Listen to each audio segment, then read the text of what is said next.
Hello friends, I hope you all are doing well.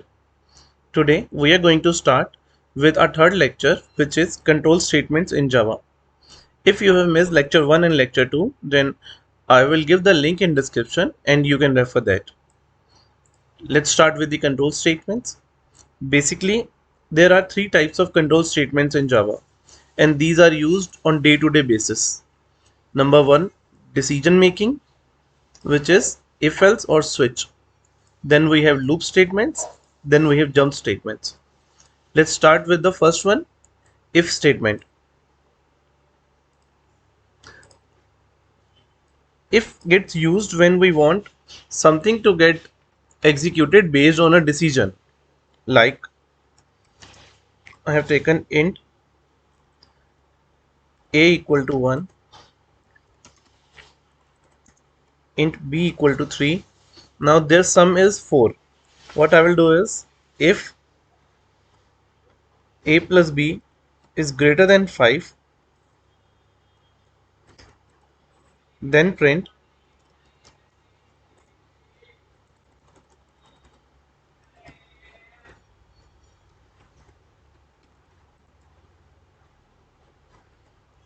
greater than 5. This is a message that I will print. Now this statement will get executed. Let's see here. If a plus b is greater than 5, a plus b is 4, it is not greater than 5, then this statement will not get executed. Let's see.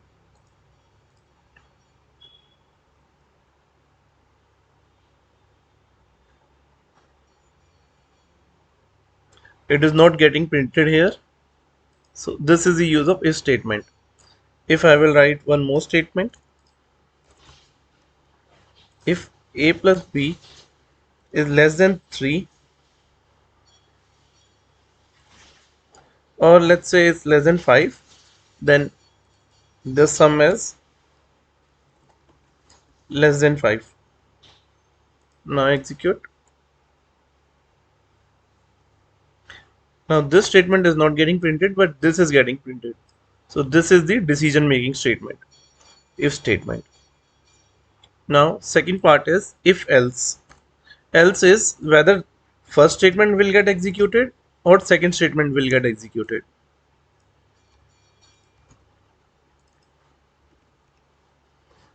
So it will decide based on this decision. If this is true, then this statement will get executed, otherwise else part will get executed. Now in this case, this statement is false because a plus b is 4, which is not greater than 5. So second part will get executed. This is if else. Similarly, you can have further if else, which is like if, else if, then else. If you want multiple statements, like string city equal to Delhi. Now, if city equal to Pune, then you will write some code like system.out.println city is Pune.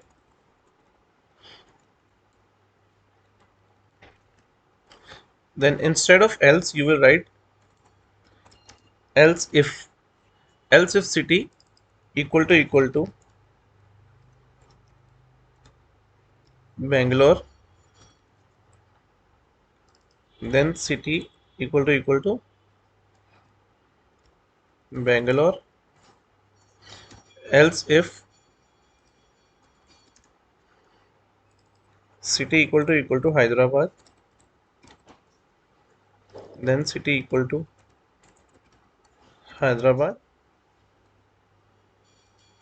If none of that statement executed, then the else part will get executed.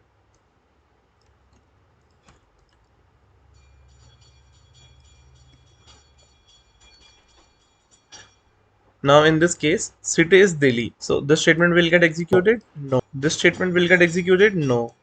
This statement again no. So city is Delhi will get printed.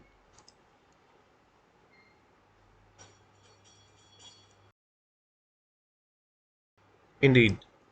Now let's try with the Bangalore. In this case, this statement is true, then this will get executed and none of the other if else statement will get executed.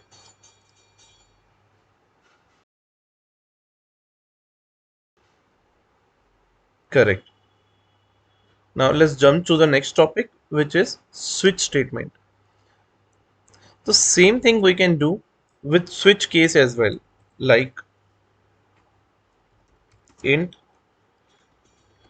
roll number equal to 15.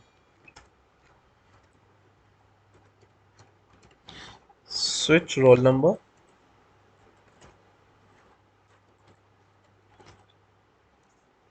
case roll number 1, then print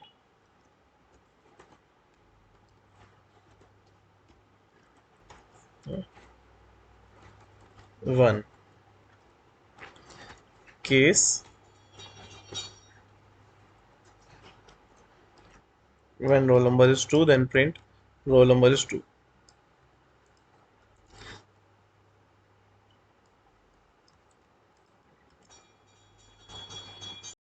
Roll number is 10, then print roll number is 10. Now one thing you want to add here is you have to write break statement. The reason I will tell you.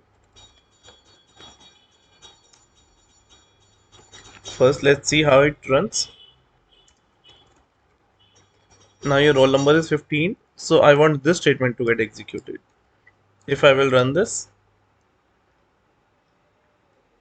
then 15 is executed because this is matching with this only and this statement gets executed.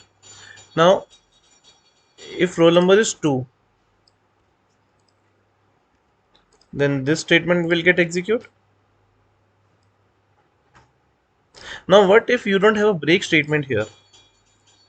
Then it will print everything till there is a break statement. So it will print this, it will print this, then it will break.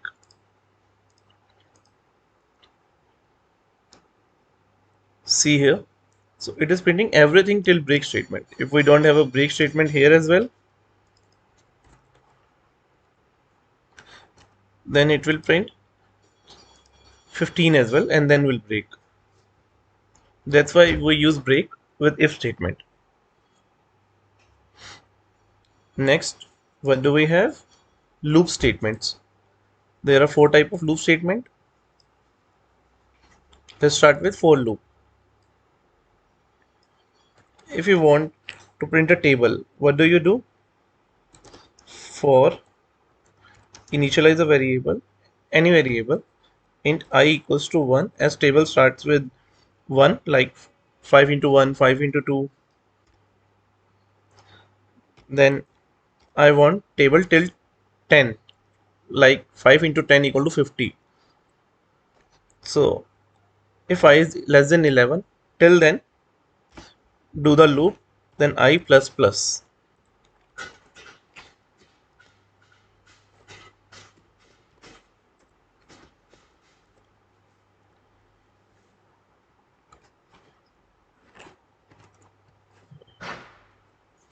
Here what I'm doing is, this is my first statement, I equal to 1. This is my second statement, I is less than 11. So I is 1, which is less than 11, true. This is my third statement, 5 multiplied by I. So 5 into 1, 1. 1 will get printed. Now this is my fourth statement. I is 4 now. I is 2 now. Now again it will go to first statement. After fourth statement, I is 2. Here I less than 2, right? It will come here. 5 into 2, 10. Next I plus plus. Similarly it will go up to 10. And when the 11 will come, which is I is 11. Now 11 is less than 11, false. It will come out. Let's see here. Exactly. So you can do anything within the loop statement. This is a for loop. Next we have for each loop. For each is very similar to for loop. Suppose you have string of array, means you have multiple variables in a string. Names equal to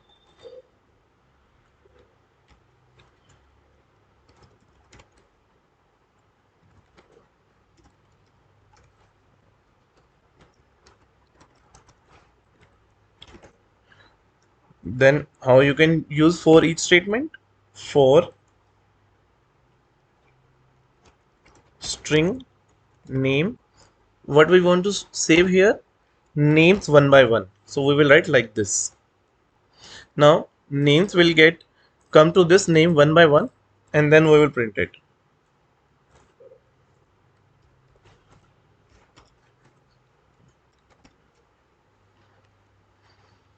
Now let's run this. Exactly. It will execute one by one. Next we have while statement, then do while statement. While is also same. In this we will give condition at the top, like while, let me initialize a variable int I equals to 1, while I less than 5, print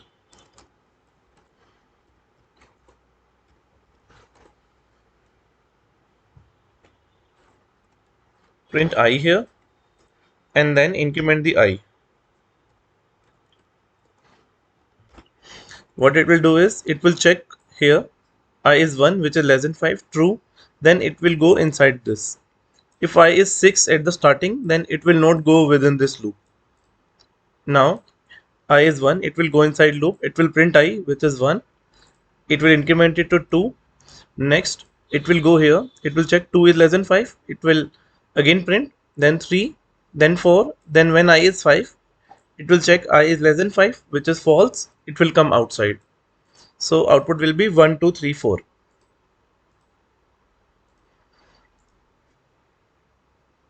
Exactly. And if you will not increment it, then again I will always be 1, and it will go in infinite loop. So that is a very bad approach. Next you have do while loop. Do while loop is exactly same, but instead the condition you will write at the bottom. It means the first statement will always get executed.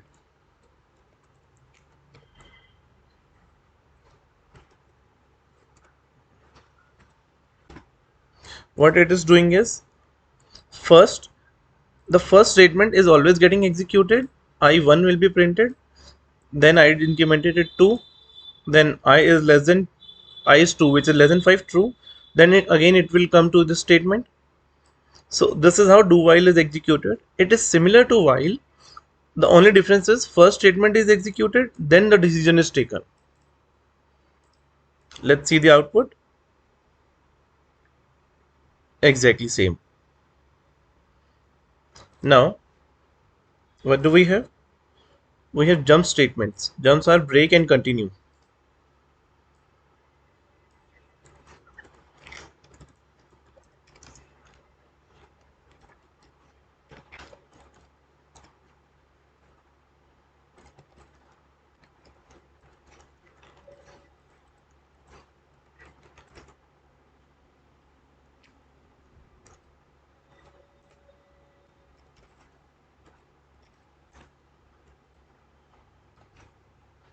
Now in this case the output is 1 2 3 4 5 6 7 8 9, sorry, 0 to 9.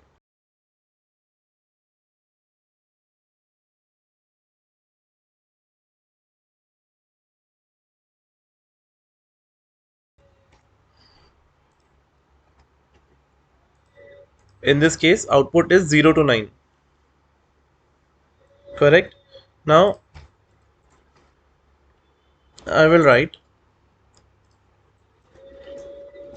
if I equal to 5,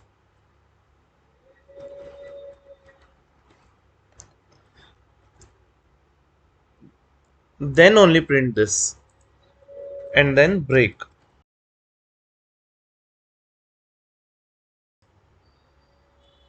Now I will say if I equal to 5, then break. It means 1 0 1 2 3 4. Then when 5 is coming, it will break the code.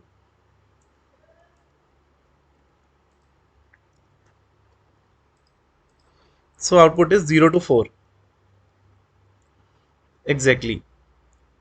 Similar to break, we have continue. Only difference is continue will not break the code. Instead, for only this statement, it will go to next I++. It will not execute anything written over here. Below the continue, if anything is written, it will skip that part only for that operation, which is I equal to 5. So 0 will be executed, 1 2 3 4, then 4 5. It is continue. It will not do anything. It will go to 6. Let's see the output here. 0 1 2 3 4, then 5 is skipped, 6 7 8 9. Well, I hope you got everything on the control statement. If you have any doubts, you can text me and I will clarify your doubts. Thank you so much everyone, and do like and subscribe. Thank you.